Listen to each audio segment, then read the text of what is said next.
Tulo ka Koreano ang patay samtang usa ka Koreano samaran sa nahitabong krimen sulod sa ilang restaurant sa Lapu-Lapu. Usa ka Koreano nadakpan nga naghupot og armas human na alarma sa pagdagmal sa iyang kapuyo. Mactan International Airport Authority mibayad sa ilang real estate tax sa dakbayan sa Lapu-Lapu. 88 milyones pesos kunang gidata sa dulan 2 bilyon ka pesos nga bayranan. Gipugahan sa ikaduhang higayon ang Liloan Police Station. Mga pulis magatubang sa investigasyon. Usa ka balaod nun, pagwagtang sa tanang matang sa pork barrel sa nasod, pandayon pinagi sa People's Initiative.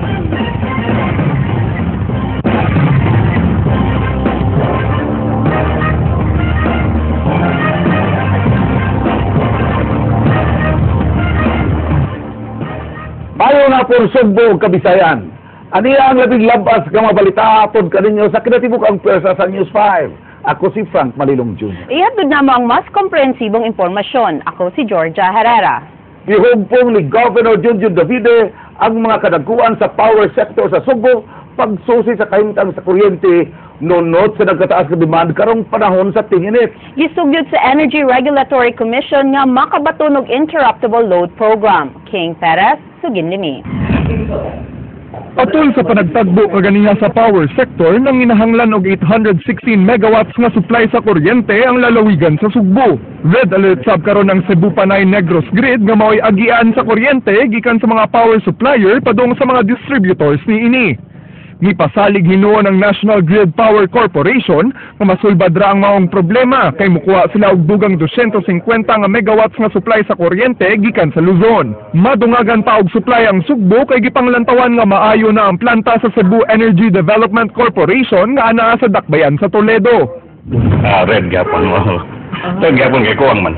Siguro makontrol naman because na-restore naman tong katong planta nga na-bag down dito sa Toledo and katong sa Panay. Laing gipasalig sa Energy Regulatory Commission nga di magkuwang ang kuryente sa pagsud sa El Nino sunod buwan kay matud pa wa magagad ang Sugbo sa supply sa kuryente gikan sa hydroelectric power plants di isab mosaka ang mga bayro nun. Di kayo ta affected yan tungod kay Wamta Hydro, but in Luzon nga dagko kayo sila itong mga hydroelectric power plants sa Mindanao, dagko kay impact sa ila. There's no reason for them to ask for, to petition the ERC for any rate adjustment, no? Kay ang musaka lang siguro ang rates diri sa generation tungod kay nunay mga power plants nga magkuwang supply, for example sa hydro. Gisugyot sab ni Buntuyan kang Davide nga ipatuman ang interruptible load program sa mga establisimento nga adunay power generating capacity. Ang dakbayan sa Lapu-Lapu lang ang gitudlong LGU nga nagmando sa mga establisimento sa maong programa sa ERC aron nakadaginot sa kuryente.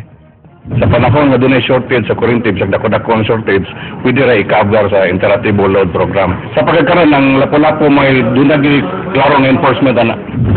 Matod sa gobernador nga kinahanglan tapuko ng mga mayor sa League of Municipalities kauban ang ERC alang sa maong sugyot.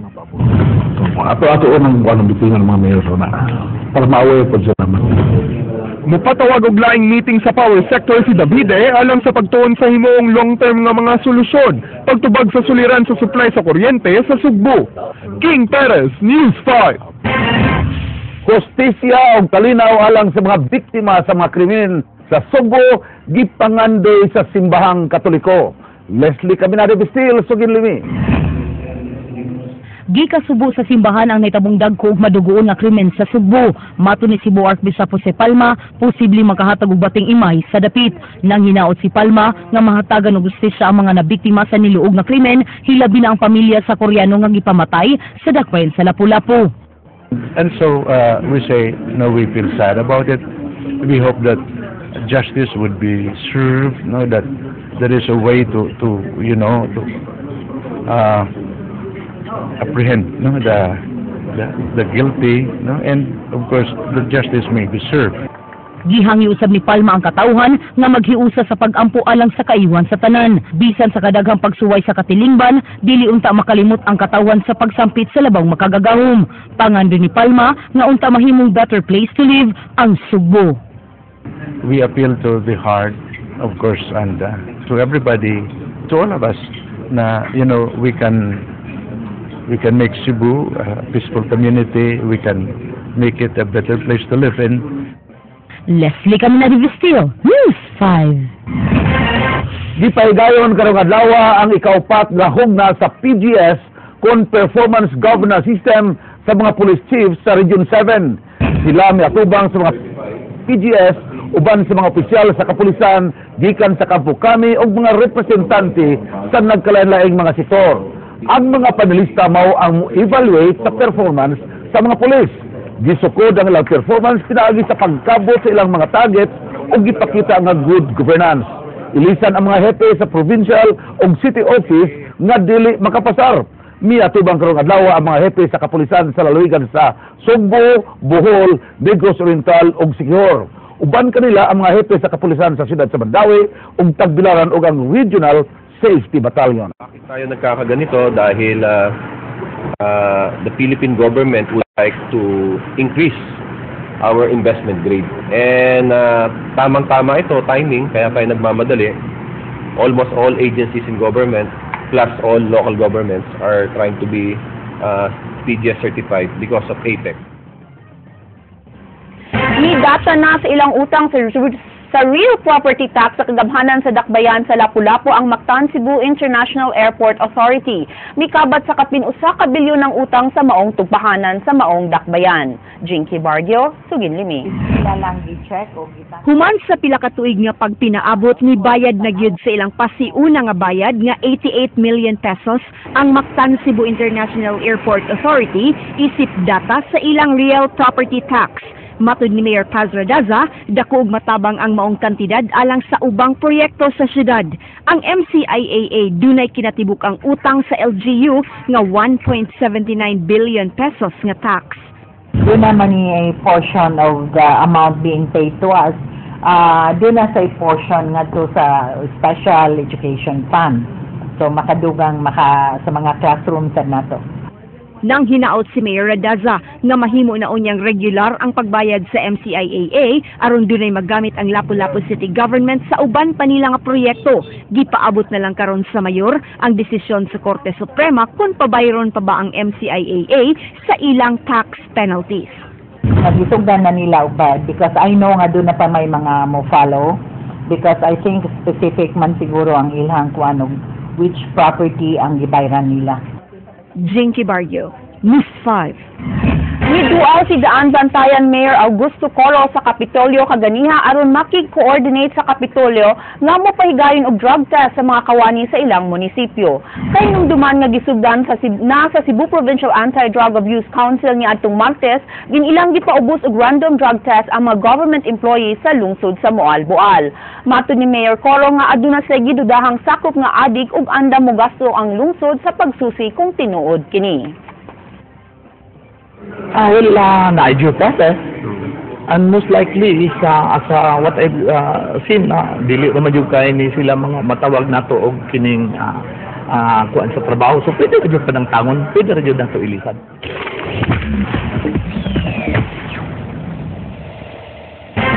Matapos naugma ang Brigada Eskwela sa DepEd, dirsod sa kasimana, gilimpyuhan sa mga magtutudlo, mga gidikanan o mga volunteers ang mga tungaan isip pagpangandam sa pagbuka sa klase. Sunod simana, mauna ang Oplan Balik Eskwela. Chinky Barrio, Suginigi.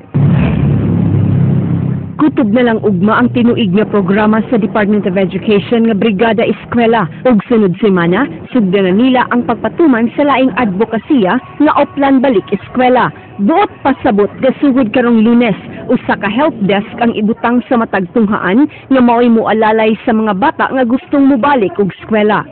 Ang school age children nga wala sa eskwelahan na mobalik og eskwela so kung doon na sila yung mga problema kaniadto mao nga wala sila maka-eskwela munay maayo nga isulti nila sa help desk namo aron matabangan sila o matambagan sila kung say ang buhaton.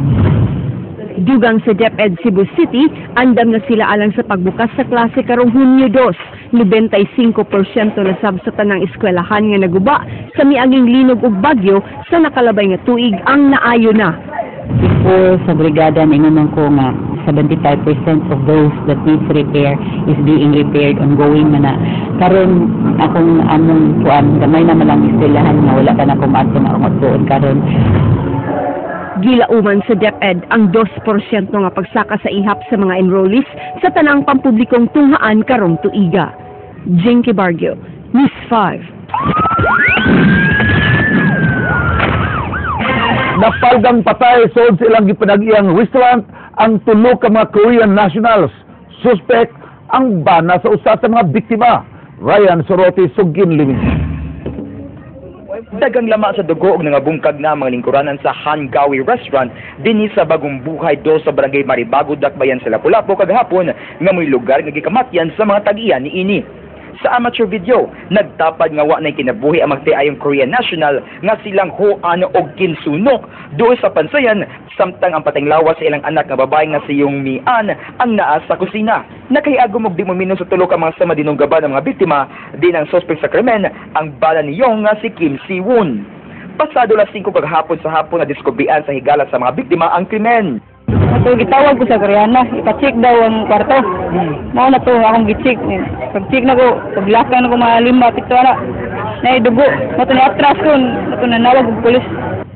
Daling nitawag og pulis ang mga gwardiya og sa ilang pag-abot, ilang naabtan nga nagluya og dunay laslas sa iyang pulso ang suspect nga si Kim Si-woon kinsa gidala sa tambalanan. Matod sa kagwardya nga iya pang nadunggan nga dunay mihilak og ang panag-away sa iyang mga amo og sa mga pagpanghagis. Base sa logbook, mga alas 2 o alas 3 sa kadlawon kagahapon posibleng nagsugod ang panag-away. Okay, kuan si ma'am hilak niya ni siyagit gamay ba. Na human ato na mga bulldozer ba dungog pang labay ba. Sa among investigation, among determine na ang himo po sa sinari na bilaslasan after nga gistap ang iyang wife, bilaslasan ko niya both hands sa iya asawa. Miyabot sa crime scene ang mga higala o representante sa Korean Association dito sa restaurant hangtod sa paggawas na lang sa mga patayng lawas sa mga biktima. Kani nga sa karon ang motive sa killing wala pa na ma-establish kay wala pa na interview ang relative sa mga biktima. Ryan Sorote, News 5.